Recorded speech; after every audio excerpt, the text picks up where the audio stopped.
Kajikodi huko. Sasa napata shemeji mpya.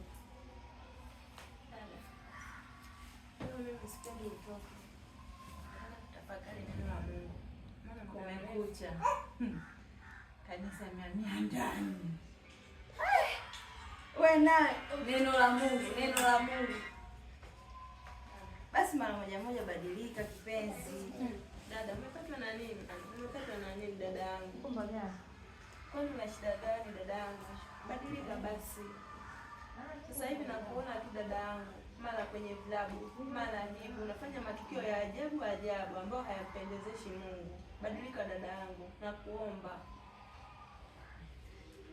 Nimaliza. Nataka kujua hiyo simu unanipa au nipi?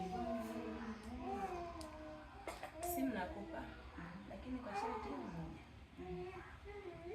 Naomba tukae hapa, tusome, tutafakari, tukitoka hapo sasa nakupatia simu dada yangu. Acha Mungu wangu ngumu kuelewa. Sasa mimi nikalishia hapo umesikia mimi naumwa. Niache kwenda kunywa pombe mimi saa hizi. Na hivi nimepata danganyiko. Shoga mtu kuletea zawadi sijani.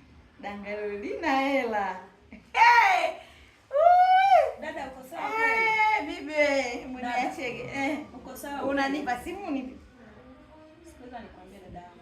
Naogopa sana. Wewe nawe dadangu. Tumeona ngapi madada bwana, achana na hizo injili zako usokona kichwa la miguu saa hizi. Kwa hiyo unaenda wapi? Hebu niache mimi.